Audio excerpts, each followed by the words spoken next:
BetterHelp, you've got to do better.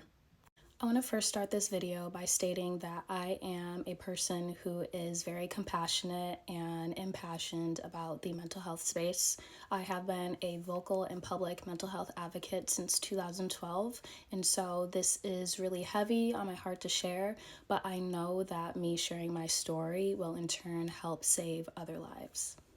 This video is in response to this email that BetterHelp sent out last week, about a week ago, to its former participants who I'm going to assume decided to no longer participate and use the BetterHelp app.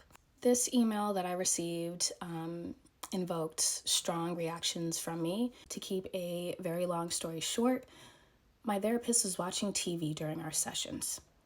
So you could only imagine that when I received that email, I was completely frustrated, and I did my best to vocalize how offensive I thought it was for them to ask for me to come back with the benefit of a discount, even though the way they handled my traumatic experience, which I let them know of, they really didn't show any sympathy towards and actually tried to charge me more after that problem.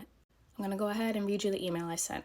Hi, Lindsay. I appreciate your email. However, I had a traumatic experience using BetterHelp services and have no intention of ever returning. I informed your team that my therapist was watching TV during our therapy session. It was offensive, and I don't believe blank, nor the BetterHelp team took full accountability of my experience. It traumatized me and it's taken me over a year to return to therapy. Further, 8 months after my last session with blank, I attempted to take my life. I do not blame her, but I don't believe I'd be in such a dire mental state had it not been for the trauma I experienced, which created my fear of trusting any other professional with intimate details of my life.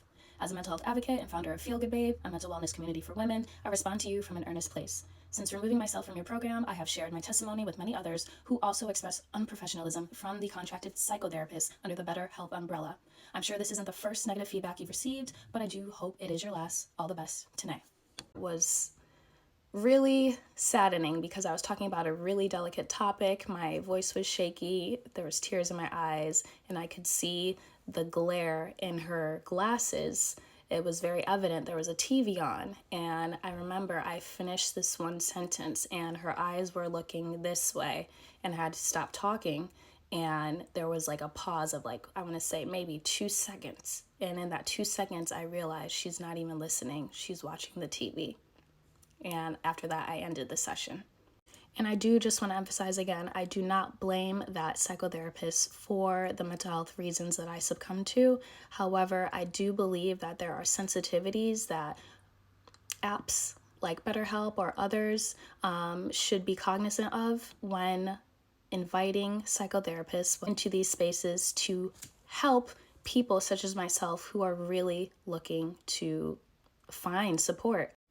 The CDC reports that in 2021, 48,000 people died from suicide. In that same year, they reported that 12.3 million adults seriously thought about suicide, and 3.5 million made a plan to take action, while 1.7 million actually attempted. I was in that number.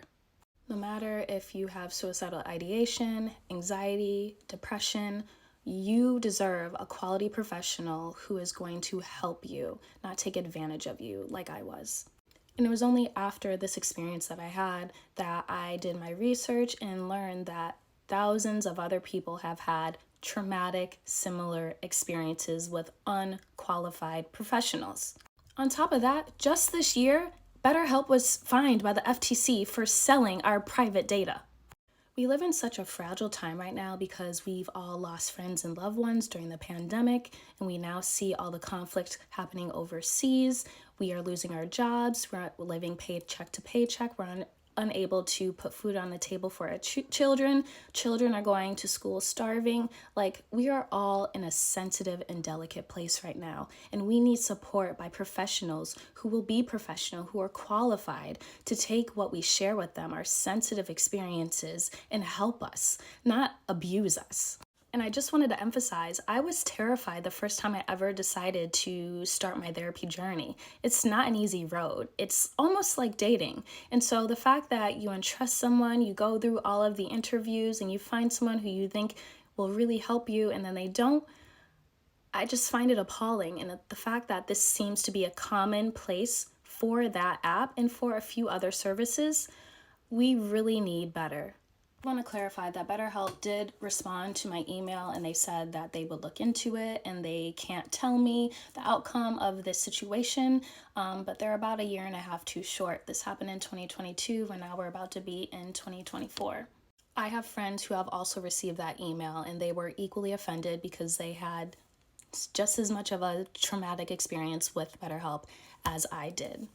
The biggest thing that I want you guys to take away from those of you who are watching this video is to understand that mental health is not a gimmick, it's not a joke, it's not a ploy to get money. These are people's lives that are hanging in the balance. Just one moment, just one word, 1 second can transform the life of a person for the better or for the worse. I really want to help those people who are suffering. I know what it's like to be on both ends. I've lost a dear friend to suicide, and I have also been the person who was in the hospital after an attempt.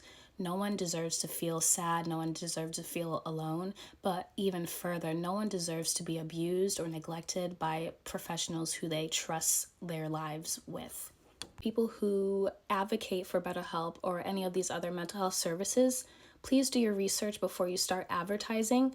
I personally joined BetterHelp through a podcast advertisement that I heard, and I just want other people to know that you should really look into what you're promoting before you actually promote it. It's really difficult for people such as myself to take that first step forward and admit that they need help and that they're ready to find a professional who they can voice their concerns to. We all deserve to feel safe and we all deserve to feel heard.